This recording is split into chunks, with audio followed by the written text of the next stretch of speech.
Hi everyone, my name is Christina Gomez and I am a librarian at Milwaukee Public Library. Thank you for joining us this evening for a special virtual session of low maintenance landscaping and managing water where it falls, presented by Melinda Myers and co-sponsored by Milwaukee Metropolitan Sewerage District, Fresh Coast Guardians, and Milwaukee Recreation. If you haven't already, I just want to encourage you to visit the Milwaukee Public Library webpage, mpl.org/stayconnected, and also follow us on social media to see all of our upcoming virtual library programs. We have programs for all ages, and we're really excited for you to discover what we can offer you. I want to take a moment to share a few words from Milwaukee Public Library Director Paula Kiley's statement on race and social equity. I'm going to quote directly from Director Kiley's statement. The Milwaukee Public Library is a trusted community asset that endeavors to serve all Milwaukee residents. We condemn all racial inequities, including the recent murders and assaults that have led to ongoing demonstrations and protests in Milwaukee and throughout the country. MPL's mission is to help build healthy families and vibrant neighborhoods by helping people read, learn, and connect. To fulfill this mission, MPL acknowledges and will work to dismantle systemic racism and is committed to achieving equity, understanding this is an ongoing process. The library director's full statement is listed as a handout within this webinar. It includes a link to a curated reading list for adults, caregivers, teens, and children.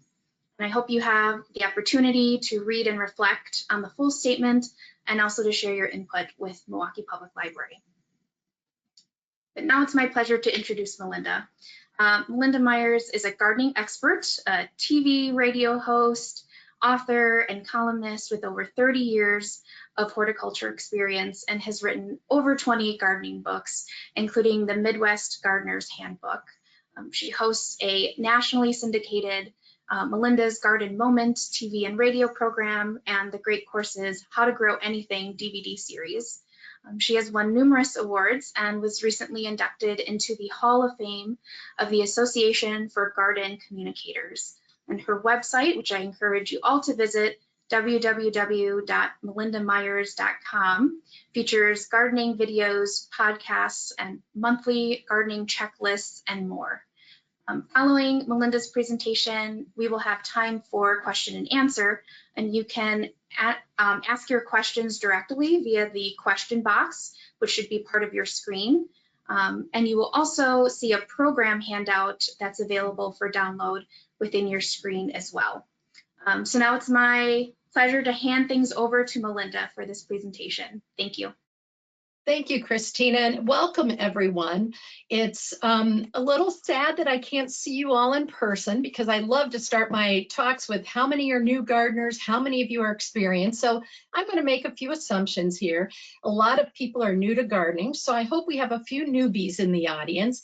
And I know gardeners who are just dying to learn more. I always am. So I'm sure there's some experienced gardeners out there as well. So I'm going to cover some basic ideas, some low maintenance strategies that I think can help us all, especially if you were like me and loaded up your cart with a few too many plants this year and need to find space to get them in the ground and also time to take care of them. So let's get started.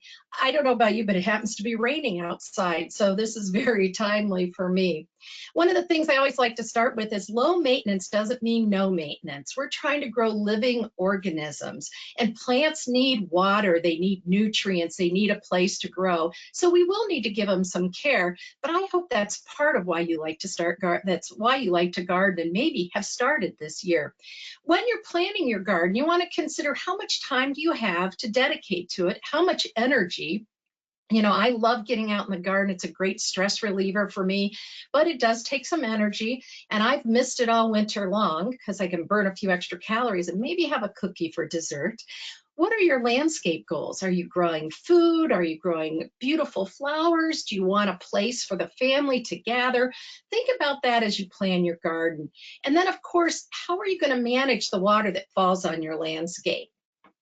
A healthy landscape is a great way to manage that water where it falls. When we have grass and garden beds and trees, they all help absorb the water so it doesn't run off of our yard into the storm sewer. So we're going to talk about ways to grow a healthy landscape with minimal effort. Now, I want you to think about all the things that we do in our yard and how that impacts the water that we drink.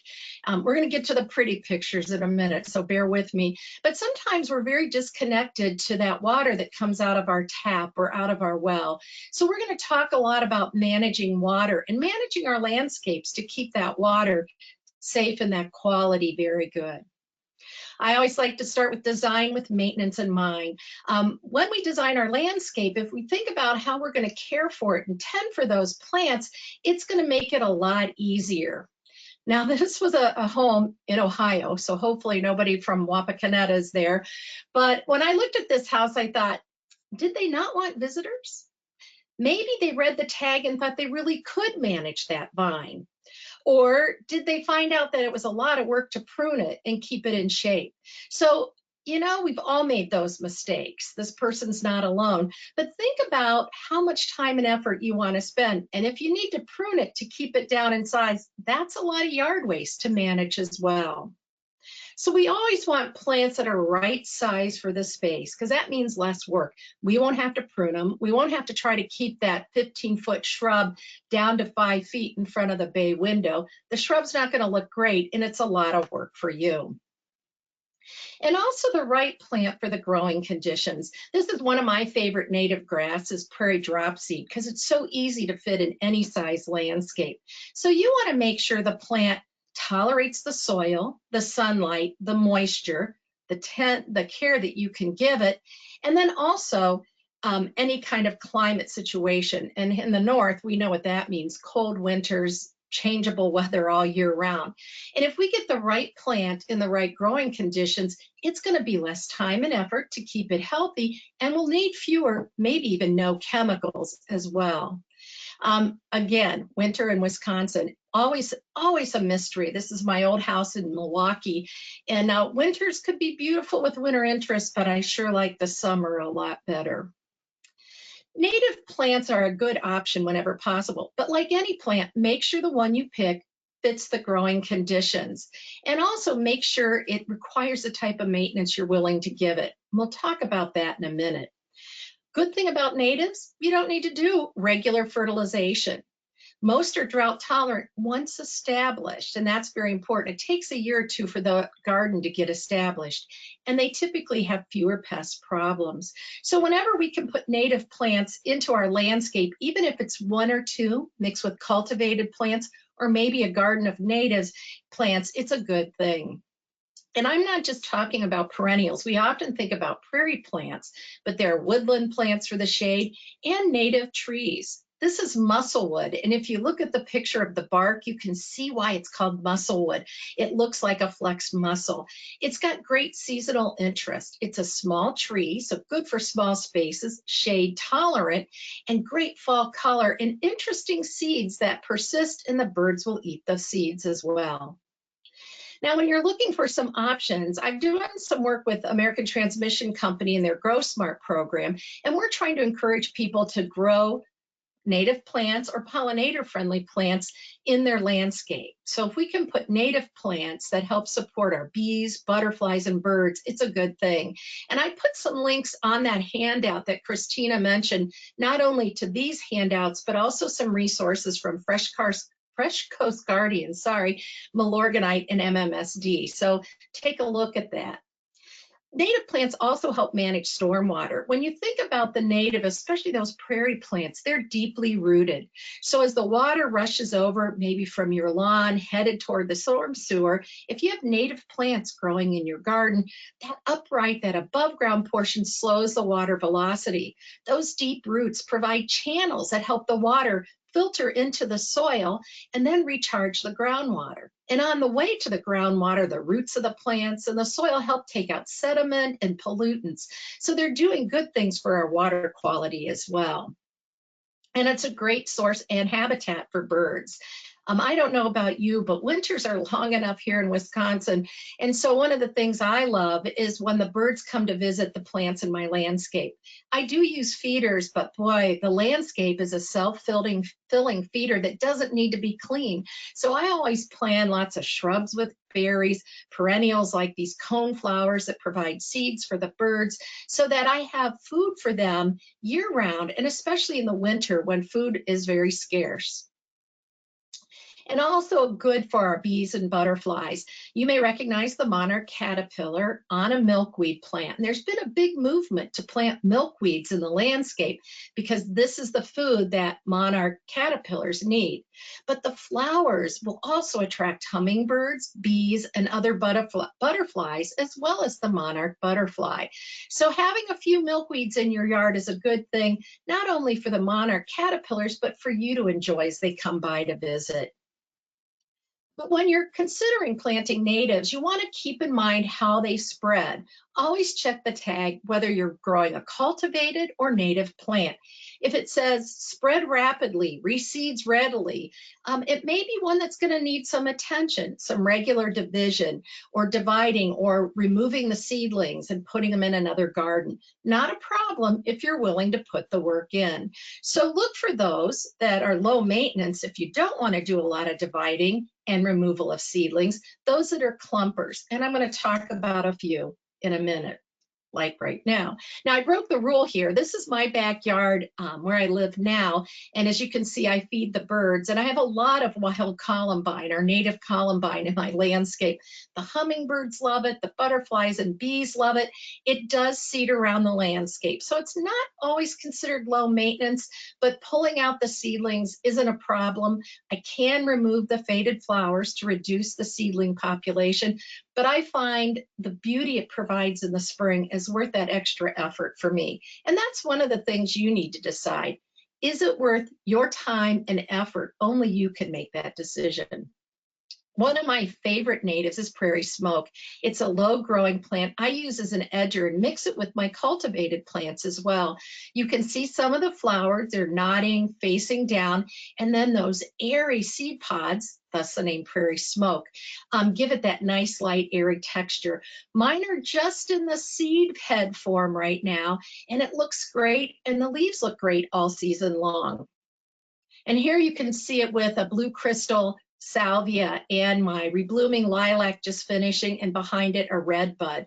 So you can see it fits well with cultivated plants as well as natives.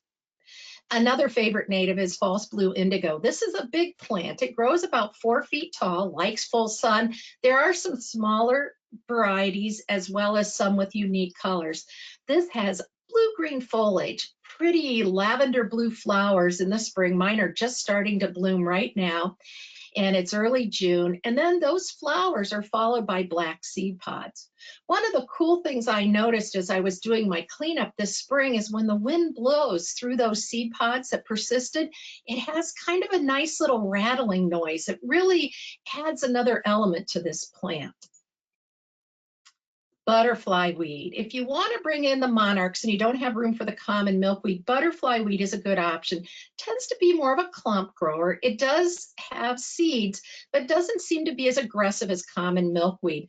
That bright orange color is beautiful in the mid to late summer garden, and it grows about 24 inches tall and can get up to 2-3 feet wide. Likes full sun and well-drained soils. Here it is behind a golden juniper, low-growing golden juniper, in front of a willow Ansonia that you'll see later. My black lace elderberries, the purple foliage with it, and amber jubilee 9-bark. So I put it in with some cultivated varieties of native plants as well as some cultivated plants.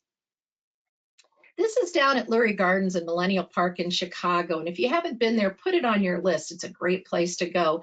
Rattlesnake master are those small globose flowers that you see. It attracts a wide range of pollinators. The leaves look like a yucca plant, so this plant adds a lot of architectural feature, and here it's set off with Russian sage. One of the reasons I like this, it doesn't spread too rapidly, provides some nice form and texture in the landscape, and appeals to a lot of pollinators. Wild quinine will spread, but it kind of winds through the garden. I don't find it a bully in the garden, but rather finds open spaces. It's got that feeling to me of maybe baby's breath, kind of a weaver and filler in the landscape. Another one that attracts a lot of pollinators, grows about 2.5, 3 feet tall, blooms for several months in the summer. Calder's root is a little bit taller, 4 feet tall. I did have problems in some heavier soil with it flopping, so you may want some stronger neighbors nearby. White is the most common color, but you'll often see it with a little tinge of lavender. A nice clump former, upright plant, summer bloomer. Now, if you've grown goldenrod, you know it's not the cause of hay fever. I have hay fever, so I wouldn't lie to you. It's the ragweed that's usually growing next to it in the fields and along the roadway that cause the hay fever. This is fireworks goldenrod, a cultivated species that tends to form a clump and not take over. This is in the Minnesota Landscape Arboretum. And often I'll tell you where I take my pictures so that if you're like me and you're traveling near the Twin Cities, you might just have to stop by for a visit. On your handout and on the screen are a few of the less aggressive native goldenrods. Some of our native goldenrods reseed readily and can take over a garden, but those listed are a little more contained. So if you're looking to add some native goldenrod to finish out the season, try some of those. The reason I like goldenrod, it blooms late in the season. That's exactly what our pollinators need, and our hummingbirds and other good insects to fuel up before they either go to hibernate in the winter or migrate south. So it's a good source of nectar for many of our important pollinators. I mentioned prairie dropseed before, and I just wanted to show it again. Here it's being used in a garden setting, and it really unifies that planting. To me, it reminds me of the ornamental fountain grass, but this one's hardy, and you can see the fall color and the flowers. And when the seeds form and are covered with ice in the winter, they look like little gems. So this is a nice one I've seen used in formal and informal gardens as well. Switchgrass, our native switchgrass, grows pretty big and reseeds readily. So if you're going to add it to your landscape, consider one of the cultivars. They come in sizes from 3 feet to 6 feet tall. Northwind, heavy metal are some taller ones that withstand the snow and ice and still stand up straight throughout the winter. Finches like the seeds. There are several caterpillars that do feed on the leaves as well on this one, as well as on this one, as well as the prairie dropseed. So you're helping the birds, you're helping the butterflies as well. When you're selecting your plants native or non-native, be sure that you get the most pest-resistant varieties. The last thing you want to do is buy a plant that has a lot of disease and insect problems. That's just asking for more work. You can probably find an alternative that will fit the growing conditions, your landscape design, and doesn't have the same pest problems. Then look for things with multiple seasons of interest. I was a small space gardener for 26 years in the city of Milwaukee, so I was always looking at ways to maximize every square foot. And even though I have more land now, and hopefully you guys have enough space to grow everything you want, I still like plants that give me a lot of value. This is serviceberry, also known as amelanchier or Juneberry. The narrow upright plant shows the flowers. This is obelisk, 2 feet wide and 8 feet tall, so perfect for small spaces. The fruit starts out pink, but you want to wait to eat it when it turns bluish purple, just like a blueberry. I think it has a nutty blueberry flavor, and I love to make muffins and pies or just eat a handful as I weed. The problem is you have to beat the birds. The cedar waxwings and robins love this, and I watch them come in and clean out my tree before I can barely get a berry in my hand. So it's wonderful. I don't know where they dispose of those seeds, but I haven't found seedlings around my neighborhood when I lived in the city or out here now. So it's a nice one because it's not messy. And you see the beautiful fall color, and it has smooth gray bark for winter. The same goes for perennials as well. This is willow Amsonia, not a native, but well, it is native to Arkansas area, I should say. What I love about this, icy blue flowers in the spring. The leaves look nice all season long. And look at that fall color, just incredible. I like to leave it stand for winter, and especially the finer leaf varieties. Those fine leaves just add texture to the winter garden.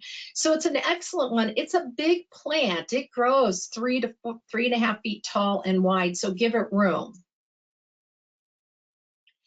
And look for plants, as I mentioned, not only natives, but other plants that attract birds to your landscape. Butterflies, it's wonderful to watch them flit through the landscape. And if you have kids, they're going to like watching the insects more than the plants. So bringing the insects in, watching caterpillars pupate and turn into butterflies is a great way to get kids into gardening. Bees, we understand, are a very important part of our landscape, and they're really having trouble, both our native bees, our bumblebees, and the honeybees. So any plants we can do that support them will help them and eventually help us as they pollinate our plants and improve the productivity in our garden. Do not plant invasive plants. Hopefully you don't have any purple loosestrife. You may be pulling garlic mustard. I know I am. You may have honeysuckle, barberry, or buckthorn. Don't put the problem in, because plants that sound too good to be true usually turn out that way. So avoid that extra work and avoid the problems invasive plants cause in our landscape. And don't forget about inviting desirable wildlife like toads and frogs into your landscape. Shady, damp areas, skip the pesticides, have plenty of food, tolerate a little damage. These guys will take care of the slugs in your garden and other insects that damage your plants. So inviting them in helps you in the long run. And then you want plants that are low maintenance but have high aesthetic value. This is Carl Forster feather reed grass. This is again at the Minnesota Landscape Arboretum, obviously a mass planting, but even smaller plantings of this can have great impact in your landscape with just a few plants, just as many of our native plants do as well. As I mentioned, design with maintenance in mind, and make sure when you're designing your maintenance, is it easy to maintain the integrity of your design? If you plan a garden around a certain size or feature of a plant, but it's going to outgrow that or outgrow the space, you're going to have a lot of work to keep it in line. And less is more. I heard a great advice from a landscape designer. She said, when you design your perennial garden, cut the number of species in half. So if you have 20 different kinds of perennials, only use 10 and double the number of each. So you have more of fewer species. That way you have greater impact. It's going to put on a good show. The pollinators will appreciate it because they don't have to travel so far from flower to flower. And in the spring, when things start coming up, it'll be fewer plants to identify. And I know about that because people bring me baggies and ask, is it a weed or is it a flower? And if it makes you feel better, it happens to me as well. Did I plant something like that? Sometimes I've let a few weeds grow, and sometimes I had to replant some plants. So consider doing fewer plants with greater impact. And then when we're talking about making it easy to maintain, not only in the short run, but in the long run. Those of you that know arborvitae and are looking at this beautiful landscape, and it's a wonderful landscape, and I think they planted especially for the garden tour. But if you know arborvitae, these plants are growing into each other. They'll need some regular pruning. Eventually we'll outgrow the space, and you'll have ugly plants, or you're going to need to remove them all. I met a landscape architect who told me when he designs gardens, he puts the plants twice as close together as recommended. So if they're supposed to be 4 feet, he puts them 2 feet apart so that they fill in quickly. Then he expects the homeowner to thin every other shrub. I said, you don't know gardeners. We don't thin our beans. We're not going to thin out a shrub we paid $30, $40, or $60 for. And what happens is we go, okay, we're going to take out every other shrub. But by the time we do, the ones remaining have been shaded out, disfigured, and we're starting over. So as hard as it is, leave plenty of space between those shrubs. I take a yardstick and a ruler out when I plant because it's hard to put those little plants at the proper space, even for me. And especially as a small space grower, boy, I was cramming things in. And I have to remind myself to give those plants room to grow. It's better for them and me in the long run. So what do you do with that vacant space? Fill it in with annuals, perennials, and even vegetables. This is that Energy Park that we at State Fair. I speak there at Energy Park every year at State Fair. And we had this garden that had undergone construction. We were planting it in June, and it had to look good by early August for State Fair. I didn't want to overplant because that would be doing something I tell you not to do. So I said, we'll fill it in with vegetables, annuals, and perennials that can easily be moved, or as the plants grow, we'll need fewer in the years to come. You may be able to see the black lace elderberry towards the top and some rainbow knockout roses. This was in June when we planted. This was by State Fair. And then this was 3 years later. And those plants are still there. We've kind of moved some perennials around, and we'll fill in where there's any voids with annuals. But really, we didn't waste our money putting in too many plants, and we've minimized our maintenance as well. Make sure you can reach all parts of your garden. I love my plants to grow together and touch and form a wonderful community. But if you can't reach them to pull out the weeds, the quack grass, the thistle, everything else is going to join that community. So make sure you have some pathways, that your beds are within reach, either from the pathway.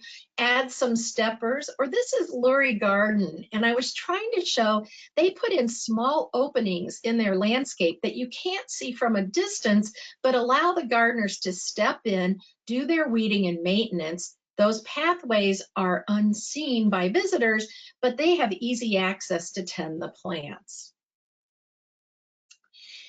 If you've got grass and you have planting beds, make mowing easy. I always say he or she who runs the mower has the last say on your landscape design, because whoops, honey, I took out that front row of plants I never really liked. So make it easy. And if you're the one doing the gardening and the mowing, make it easier on yourself.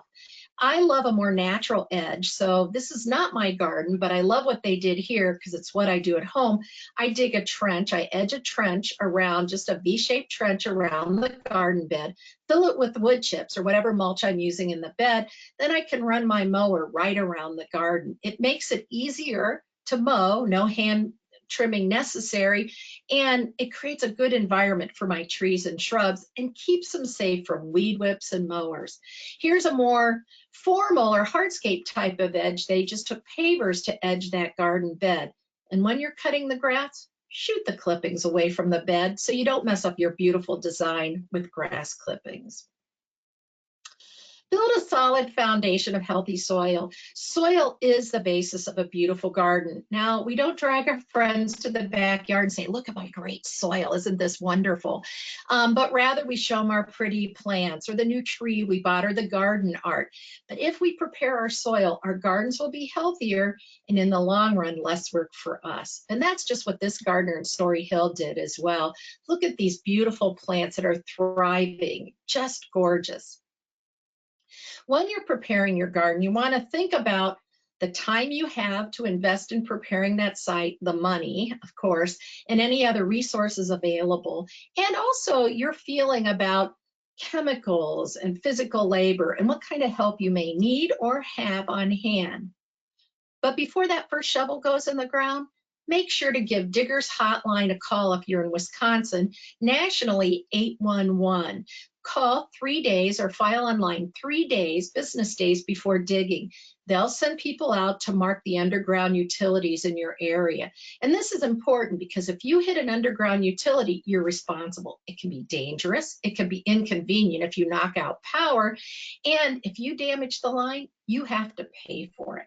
When I worked for the city of Milwaukee, I had a call from one of the crews and they said, we have good news and we have bad news. And I said, well, give me the bad news first.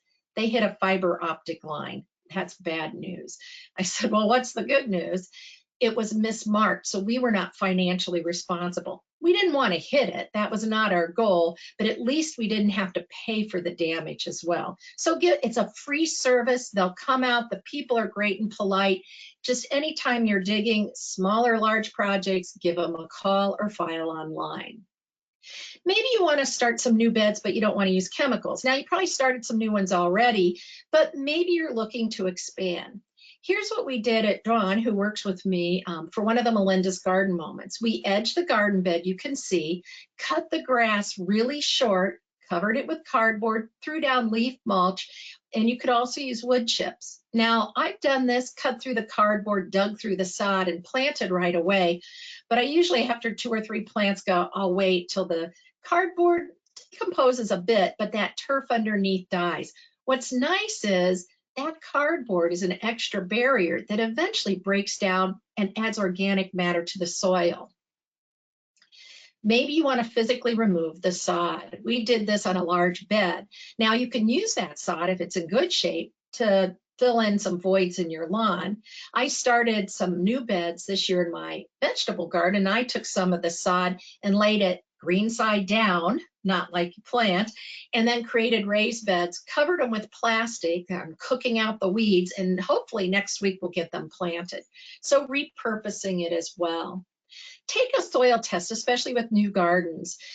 This is a chance to take samples from the corners in the center of your garden, mix it together. You want to go 4 to 6 inches deep, knock the mulch off from the top, just take the soil, and then send it to your state soil testing lab.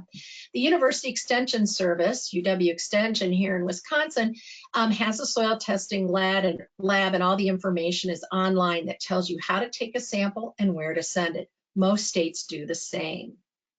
Adding organic matter is a great way to improve drainage in heavy clay soils, increases your soil's ability to absorb that rainwater so less goes into the storm sewer, and also hold moisture for those of us gardening in rocky, sandy soil. It's an amazing product. It adds nutrients, improves your soil condition so you have healthier plants as well. Work it into the top 8 to 10 inches of soil. And that's important because we want to amend that whole root zone. If you just put 2 inches of compost on top of your soil, those roots may never penetrate that heavy clay or that dry, gravelly, rocky soil below.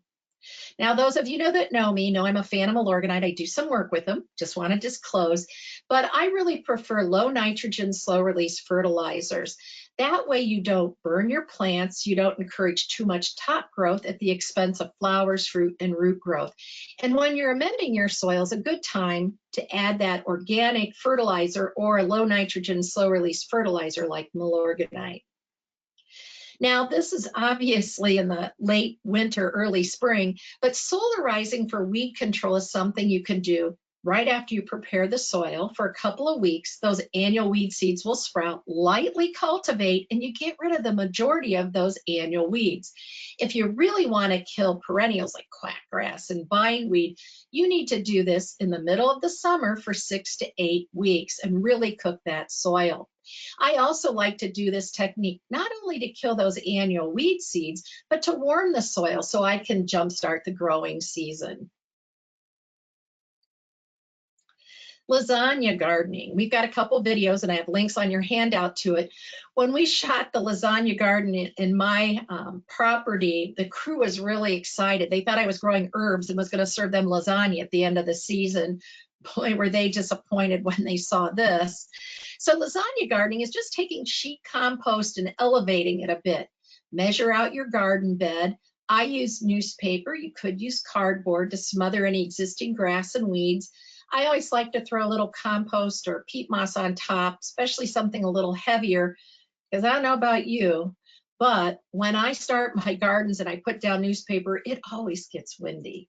Then I make an 8 to 10 inch layer of landscape trimmings, greens and browns, nitrogen-rich things like worm composting, manures, or the outer leaves of my lettuce that weren't good to eat, grass clippings with no weed killer, chemicals, evergreen needles, straw, peat moss. I make an 8 to 10 inch layer, cover it with compost, sprinkle on some fertilizer, continue to layer it just like lasagna until I have a bed 18 to 24 inches tall. I planted right away. It was great. I had the best sweet peppers ever, tomatoes and greens. The other benefit, 3 years later, these beds still don't get the weed problem that my surrounding gardens do. What's nice is I'm putting yard waste to work, creating garden soil. And so it's a great way to repurpose those items that we'd usually haul off to the recycling center. Instead, keep them on your property. And that's lasagna gardening. Hugelkultur takes it one step further, also called hill or mound gardening. And it's been done for centuries. And the idea is your first layer are logs, branches, leaves, are carbon-rich products. Think about that tree laying in the forest. It slowly decomposes. It absorbs moisture like a sponge. As the insects decompose and the soil microorganisms work on it, it releases nutrients. So that provides long-term benefits. Now, I live out in pretty open space. I have sandy soil and a lot of wind. So I started my hugelkultur garden 2 feet below ground. So I dug a trench, filled it with logs and stems and branches and leaves. And you can see that first layer here. Then I added my greens, and then I continued just as if I was doing lasagna gardening. I created mine more like a berm. You can often see them almost like a steep hill, and all different kinds of variations. What's really nice is, again, I planted right away. I topped things off with about 4 to 6 inches of a garden blend soil, a good compost-rich soil, and I was able to plant right away. And you can see this finished product next to the starting point. One bed I covered with straw to save for planting later. The other I planted sweet potatoes, and I had a record harvest from that garden. So hugelkultur is a little more work, longer term benefits. Both methods really allow you to create your own garden soil. And then this is a method I call the Greiton method. It's named after my friend Ray Greiton, who taught me so much about growing gardens in the north and having multiple crops and making compost and extending the season. So basically what he does is, or did, is he create raised beds, take a hoe, rake the soil from either side to create just a 3 or 4 inch high bed. Just raising the soil that much improves the drainage, even if you don't do anything else. In between, that was the pathway, and he'd throw any garden debris, not insect infested, no perennial weeds, but annual weeds before they go to flower and seed, outer leaves of lettuce or kale that weren't worthy of eating, threw them in the pathway to act as mulch. As he walked over, it helped to break those down. The next year, what happens is the middle of one bed gets raked over the path, the middle of the one on the other side, so the pathway becomes the garden beds become the pathway. So you're composting, mulching, rotating crops, and growing in one small space. So I love this because you can do multiple things in a smaller area. Or maybe you decide your soil's too lousy, you don't want a lasagna garden, you're going to just buy in some topsoil and make some raised beds. Some people create raised beds and use lasagna gardening and hugelkultur to create the soil. If you buy in topsoil, make sure it's better than the soil you have. I've seen some topsoil that was worse than the soil that I was gardening in. So talk to your friends, go to a reliable source, and make sure you get a quality topsoil if you're buying it and using it to make raised beds. But what about those existing gardens? Maybe you have a perennial garden that's not bad enough to replace, but really isn't performing well, and especially if you have heavy clay soil. Top dress your garden, add a couple of inches of compost, and then vertical mulch. Just take an auger, and that will drill a hole into your garden, helps to aerate. You could fill it with compost, so you're getting that compost down in the root zone. It's a wonderful way to amend the soil and really give that garden a boost without starting over. Now, once you've created this wonderful garden, you want to protect your soil. Heavy rains can wash your soil down the lawn, onto the sidewalk, and into the storm sewer. So we want to protect that. Mulch is a great way to do that. Shredded bark, wood chips, great around trees and shrubs, pathways. Twice shredded bark, okay for perennials. I don't like to use wood mulches around annuals because they can tie up the nitrogen temporarily until it's fully decomposed. Don't pile your mulches around the tree trunk or over the crowns of plants. That can lead to rot, it can lead to girdling roots, decline of your plant, and eventually even death. So skip the volcano mulches. I like leaf mulch. Those fall leaves, shred them, use them as a mulch. You can bag them and store them. My friend Dorothy stores them in this area behind her garden, so she has plenty. But it's a great mulch, and it really suppresses the weeds, conserves moisture. As these organic mulches break down, they also improve the soil. And again, it's using something from your property. Evergreen needles or grass clippings that have not been treated with a weed killer. And I love that evergreen needles around the hostas. When I visited this garden, it reminded me of going up north in Wisconsin at Woodsy Field. So picking your mulch not only serves as a function, but has some aesthetic value as well. So think about what's available to save money. Now, when we bought our house, these 3 spruce trees were in the middle of the grassy area, and you can see a lot of work to mow around them. I wasn't keeping up with hand trimming, so I decided to try to deal with this and reduce maintenance and improve the growth of the plants. So I mowed an area around those 3 spruce, kind of designed my garden with my mower. Then I cleaned up underneath the trees. I edged the bed, and that's important because the grass on the outside of the bed would continue to support the grass inside if I didn't disconnect those underground rhizomes. Edged the bed, covered it, that area, cut the grass really short, edged the bed, covered it with compost and wood chips. And I'll tell you, 7 years later, I just now have been starting to see some weeds grow through, and I expanded the garden as well. So now I have more area to plant, and the trees have really been thriving since I removed the competition of the grass. Less work for me, easier to mow around, and better for the plants. Maybe you don't like the look of mulch. How about ground covers? For those of you that are trying to grow grass in the shade, how about Pennsylvania sedge? It's our native sedge. It can be mowed once a month and have more of a manicured look, or let it grow like this and resemble a meadow. It really thrives in the shade, and I'm starting to see plants available as plugs and small plants, making this a real possibility. Our native Canadian ginger spreads rapidly, and it does great in dry shade. A friend of mine, I was visiting her, and she goes, "Do you know what grows under a spruce tree?" And I said, "What?" And she lifts up the lower branch off the ground, and here's some Canadian ginger. It's deciduous, so the leaves die back in the winter, but the roots stay intact, holding the soil in place, and the flowers occur on the ground, and they're kind of a purpley brown and are pollinated by beetles, and we think maybe even slugs. And this is one of my favorites because it's got multiple seasons of interest. You can see in the picture that it's blooming. It flowers in spring as the leaves emerge with a little bit of a red tinge. Then those heart-shaped leaves on wiry stems are very delicate, turn green for summer. And as you can see in the larger image, it's starting to turn its fall color. So you get spring blooms, some interesting foliage, nice leaves all summer in texture and fall color, and a few of those leaves will persist even in the colder winters we have. Our native Solomon seal is a plain green plant that works great. I like a little bit of brightness in my shady garden, so I like variegated Solomon seal. As you can see here, they used it as a tall ground cover mixed with some sedges. Flowers, red berries, don't eat them, and great yellow fall color. They add some architectural form to those shady areas in the landscape.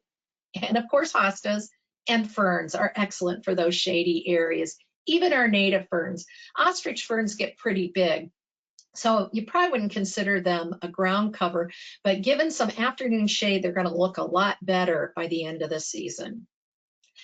And if you have space, plant some trees. And trees come in a variety of sizes and shapes, so there's lots of opportunities, even for those in small spaces.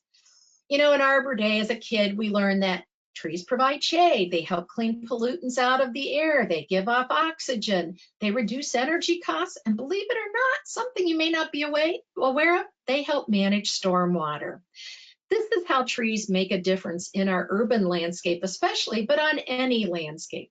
When the rain falls, a lot of the canopy absorbs that moisture, and whatever falls through is at a much slower velocity. That means that rain doesn't hit the ground and pound the soil or run off into the storm sewer. The other thing that happens is we've got tree roots and mulch, hopefully, and they'll absorb a lot of the moisture. Then that moisture is given off, and so that cycle continues. So trees play an important role in managing water where it falls.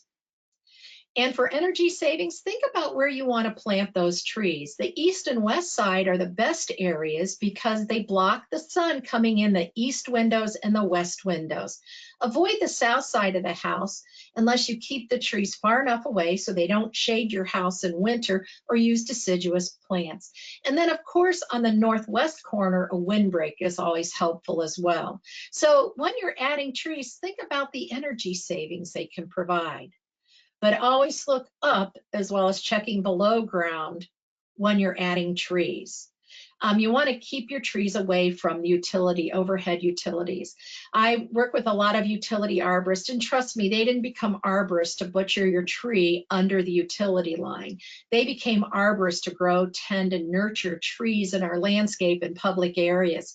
So avoid problems and keep the trees away from those overhead utilities. Okay, how do we keep maintenance easy and keep the plants happy? Well, I talked about soil testing before. You don't need to test every garden every year. New gardens, anytime you're having a problem, and every 4 or 5 years, just to kind of get a handle. If you get your soil tested, the report will tell you how much and what type of fertilizer. That's going to save you money and help the environment, because too much fertilizer can cause plant damage and can cause problems in the environment. Now, I know not everyone's going to get their soil tested, so low nitrogen, slow release fertilizers kind of can help solve that problem. We tend to have excessive phosphorus and potassium, P and K, in the soil, and it's not available to the plant. So when we use 10-10-10, 20-20-20 to fertilize our flower beds, our trees and shrubs, we're adding more phosphorus and more potassium to the soil, not to the plants. Well, some research with Milorganite found that Milorganite, when it's used and the microorganisms work on releasing the nutrients, they also release some of the phosphorus and potassium bound to the soil and made it available to the plants. Adding organic matter can also help do that as well. So by doing low nitrogen, slow release, you only apply it in the spring, and we'll talk more in a minute about other crops if you need additional applications, but you're reducing your maintenance. Containers. I love to grow flowers and vegetables and herbs in containers. I fertilize at planting, then if needed, midsummer, 2 times rather than every other week and mixing with water, and it's a mess. And I have that in, okay, I'll do it tomorrow, or maybe next week, and all of a sudden my plants are starving and they look awful. This way I do it at the start of the season, and one application mid-season, something I can manage even with a busy schedule. Annuals growing in the ground, fertilize in the spring, and again, check if your soils are healthy and you've added compost, that may be enough, or you may need to give them a boost mid-season, especially if you're growing in fast draining sandy soil. The same goes with vegetables. They use a lot of nutrients, the annual vegetables, so fertilizing them at planting, and then again mid-season if needed. I use this technique to spread my fertilizer, just fill one of my empty small containers, and it makes a great shaker in my small garden beds. Perennials, if your soil is good, you need minimal fertilization. Top dress your garden with compost 1 or 2 inches every other year. The earthworms, the beetles, all those insects will work that into the soil, and that may be enough. If needed, again, a low nitrogen, slow release fertilizer in spring usually is enough, or spot treat those plants that are maybe not growing at the speed, or their color of their leaves aren't quite what you expect. Trees and shrubs are another case. They're the long-term members of our landscape. They have extensive root systems, so they're getting a lot of nutrients from the surrounding planting beds and the lawn. So we don't need to fertilize those every year. After planting, wait a year to fertilize. You'll get the biggest benefit. And then if your plants need a boost because you need to improve flowering, or you want to kind of give them a nudge to grow a bit faster, then you may want to fertilize more often, but generally every 4 to 5 years if needed. Be water wise. And I know I'm zipping through this, and I'm sorry. If you know me, I love to cover lots of information, so please bear with me. But be water wise. Monitor the rainfall. Simple rain gauge is a great idea. When I was an extension agent, our office was in Wauwatosa. I did a lot of work with the Botanic Garden in Hales Corners, which was on the southwest side of Milwaukee, Wauwatosa, west of the city, and I lived in the city on 16th Street. And you know what? We'd have rainstorms that I'd get rain at one of those locations, but not all three. So it's always good to find out what's happening in your backyard so you get a read for, is it time to water? Have I had enough water, or do I need to supplement the rainfall? Growing drought-tolerant plants is a great idea once they're established, and it takes a couple of years to establish perennials, trees, and shrubs, but once established, they can go for longer periods without water, reducing the need to water during our hot, dry summers. But maybe there are some of those moisture-loving plants you love. Group them together, make it convenient to the water so that when you're watering, you take care of all of them at one shot. You waste less water and you waste less time. And whenever possible, apply the water directly to the soil. Soaker hoses, drip irrigation allow you to turn on the faucet, hook up the soaker hose, and that water oozes out, slowly seeps into the ground. You don't lose as much water to wind blowing it to someplace it doesn't need, or to evaporation. So if you can hook up a soaker hose, that's a great thing to do. This is a friend of mine. He has, faucets throughout his landscape. I don't, but what I've done is take some inspiration from him. And I have some areas where I store hoses in the landscape. So I've got one hooked up to the faucet, and I can pull that 50-foot hose out water. If I need to get 100 feet away from my faucet, I hook up that hose. It's in the middle of the garden, kind of safely hidden away. And then I'm only pulling that stretch. So I'm not hauling 100 feet of heavy hose to the end of the garden. Not only is it the weight, but I always seem to take out a plant even with hose guides. So make the job easier for yourself. New plantings need to be watered a little more frequently. You want to keep that top 4 inches moist so those roots start to develop and grow. Gradually reduce the frequency over time. And then eventually once a week is usually enough, depending on your soil. Sandy soil, maybe every 3 or 4 days. Clay soil, maybe less often. Cooler temperatures, not as frequent. So get them started, but then back down on the frequency so that you encourage good deep roots. Established gardens need a good soaking. In general, an inch of water a week. Drought-tolerant plants can go a bit longer. If we get an inch of rain, you don't need to water that week. A half an inch of rain, check the soil and see if you need to supplement. Trees and shrubs. The first few years, they need a lot of attention. You want to make sure a good soaking once a week. In clay soil, maybe every 10 days if it's cooler. In sandy soil, maybe every 5 days or 4 days. Don't be afraid to check the soil. Dig down, take a weed knife or a screwdriver, stick it down and feel the soil down 6 inches. You want that top foot of soil moist as you're establishing those plants. And a good soaking is important. Now, when you're watering established trees, especially, or any size tree, they need 10 gallons of water per inch diameter of trunk. So that's 40 gallons of water for a 4-inch diameter trunk.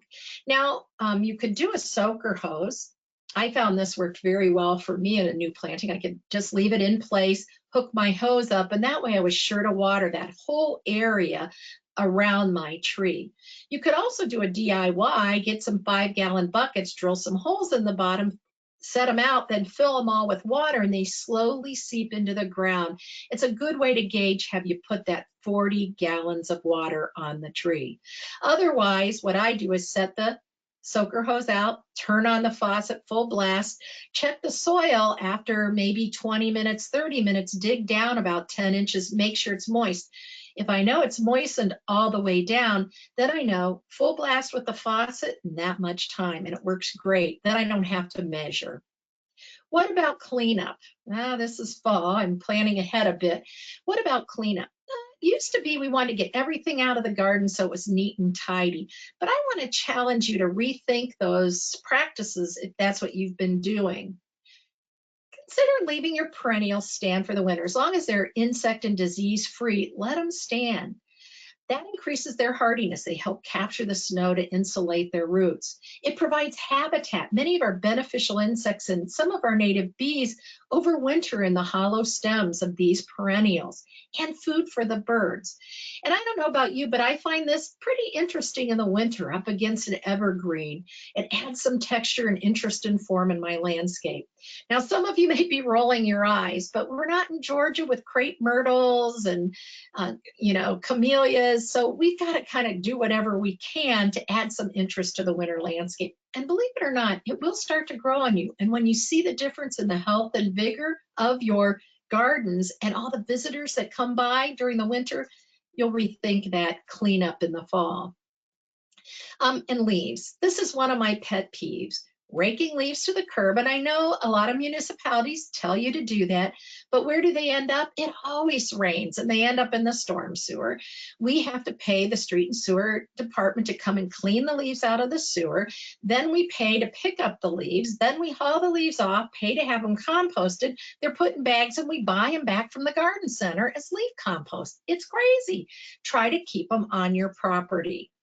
You can keep them on your lawn, just shred them with your mower. This is the park next to me. Shred them with your mower, and as long as they're just the size of a quarter, they're fine and they won't hurt your lawn. They add nutrients and organic matter to the soil. You're cutting the grass and you're also dealing with the leaves. No raking needed. Or shred them with your mower. This is the only time I use my bagger is when I'm collecting leaves. So I run over, so I'll get some grass clippings, I'll get some leaves shredded, I'll use them as a mulch in my permanent gardens or in the compost pile. And then, oh, I see I'm running long. Okay, I'm gonna wrap this up quickly. And then just some quick tips on eco-friendly lawn care. Mow high, so the grass is tall, it'll have deeper roots. Cut the grass often so you don't end up with these hedgerows of long clippings. You can leave short clippings on the ground, but you can either compost those if they're chemical free or run over them with the mower again. Use a sharp blade. You'll use less energy and less water, and it'll reduce your mowing time. One fertilization a year can greatly reduce weeds. No need for the weed killers. And if you only do one, do it in the fall. Otherwise, Memorial Day, Labor Day, and Halloween are the best times to fertilize. And always sweep your clippings and fertilizers off your walks and drive. Consider letting your lawn go dormant during the dry weather. It will recover. Just give it a 1/4 inch of water every 3 weeks. It keeps it dormant so it doesn't die, but it stays dormant. So you're not bringing it in and out of dormancy. That's what kills the grass. And if you water thoroughly and less frequently and only when needed. And the tips are on your handout when to water. Consider reducing your lawn area and putting in more flower beds or planting beds. Or look for alternatives like no-mow lawn you see here or Dutch clover. Capture rainwater. You can get a lot of water for your containers and gardens. Look for barrels. This gardener painted hers so it's actually part of the garden art. The spigot should be low so that gravity helps empty it. Elevate it like she did so gravity helps to get it out of the, gravity helps it exit the barrel, but also makes it easier to fill your sprinkler can. And then something on top that you keep the bugs and debris out, or some have a cover that the downspout fits tightly into. Paint it as she did. Hide it. This was my patio in Milwaukee, and I used that water to water those containers. And I love what this gardener did. She lined up her rain barrels, interconnected them, and that's what you do with the overflow to interconnect, or the overflow leads it away from the foundation of your house. And then it filled up those, and then she could collect the water from either end. Out of sight between the garage and the fence, place you wouldn't garden. Worried about mosquitoes? Consider using mosquito dunks. It's organic, toss them in and you're good. Rain chains. This was a humor from Temple University. They used a chain as a rain chain. They can be decorative. Their job is to take the water from the roof to your rain barrel, rain garden, away from your house instead of a downspout.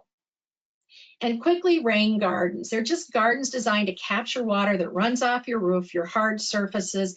A beautiful garden that captures the water temporarily, filters it before it recharges the groundwater. Keep it 10 feet away from your house. Nobody needs more water in the basement. Use plants that tolerate flooding and drought, and prepare the soil just like you would any garden. And there's more detail on that handout in some resources. We want to get the water away from our house. This is Retzer Nature Center. When they put addition on, they hid the gutters in this arbor system and let it out to the rain garden. I thought, what a great solution. Use moisture and drought-tolerant plants. Marsh marigold are the yellow. Skunk cabbage looks like Costa on steroids. Our native sedges are great. They provide unity. Some take shade, some take sun.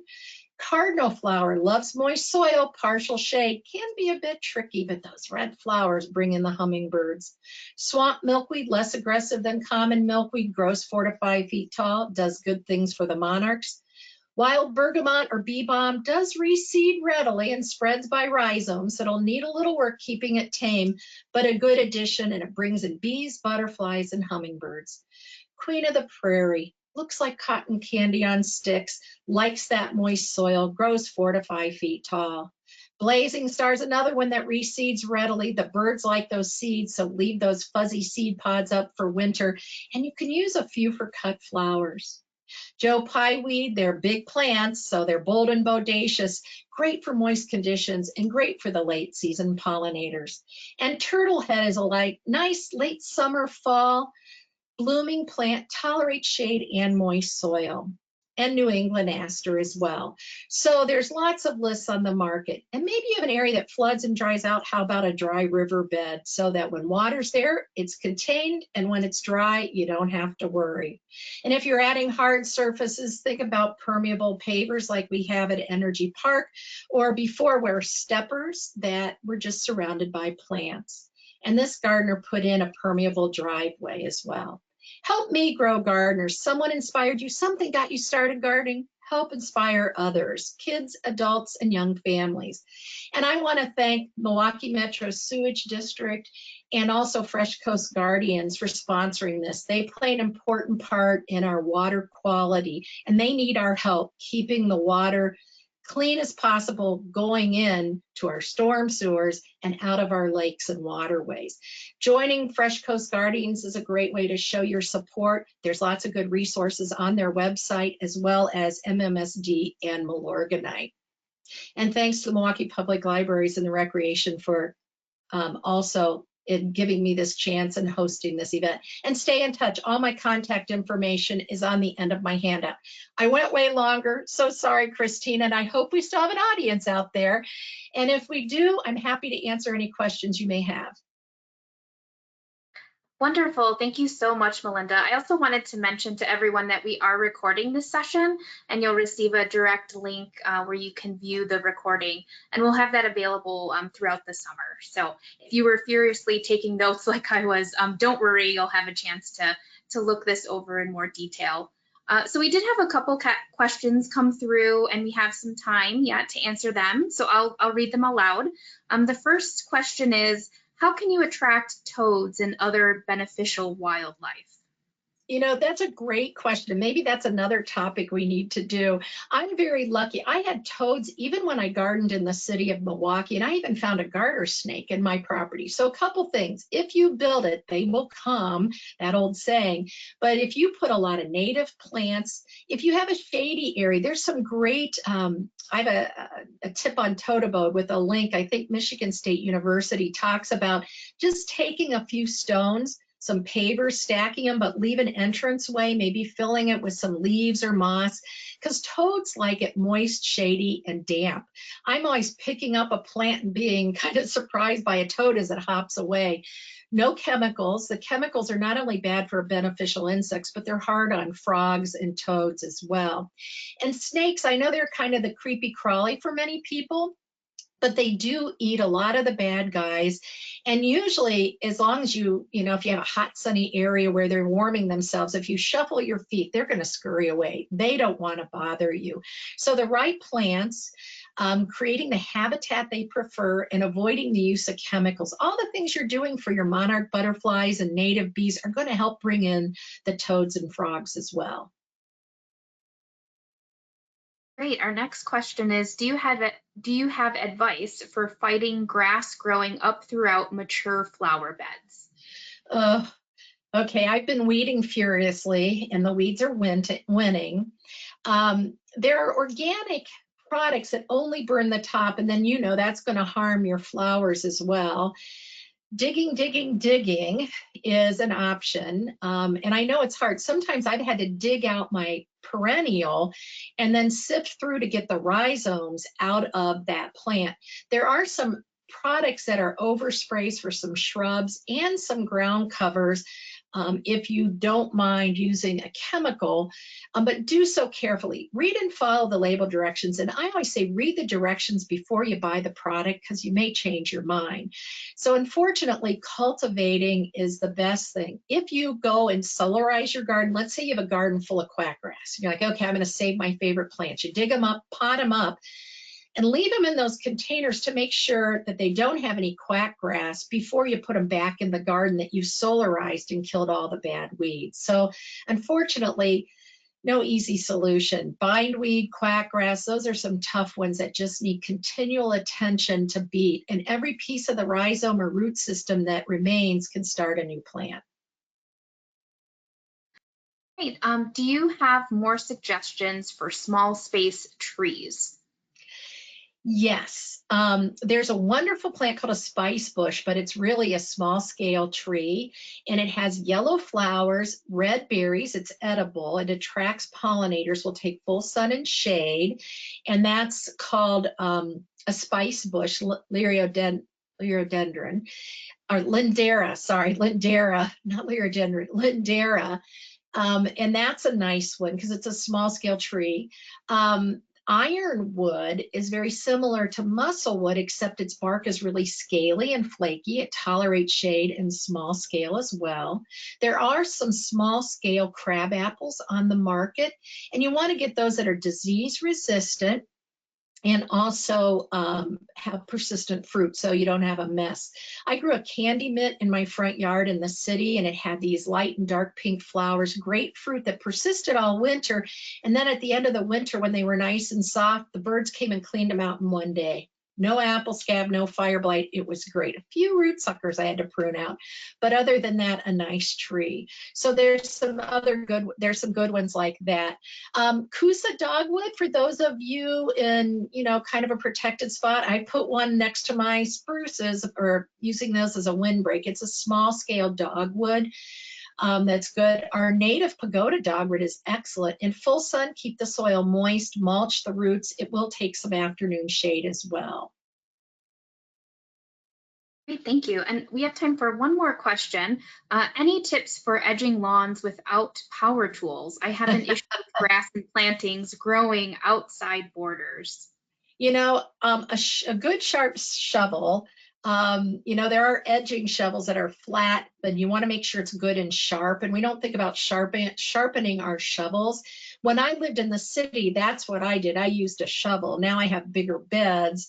I was at Rotary Garden. I should have showed a picture of those gardeners. They let me take a picture using a shovel edging the beds. And so you take a shovel, make a straight cut between the grass and the bed, and then you come back and take one on an angle so you have a V-shaped trench. It's a lot of work, but it works well. Some people have good luck using a weed whip on end to create that barrier to cut through.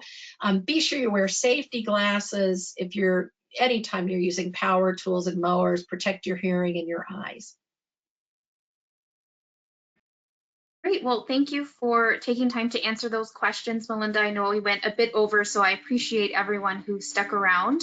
I just want to thank you again for this really informative presentation, and thank you to all of our sponsors. And then on behalf of Milwaukee Public Library, thank you everyone, and you'll see that recording soon. So I hope you all have a good evening. You too, and everyone, happy gardening. Bye-bye.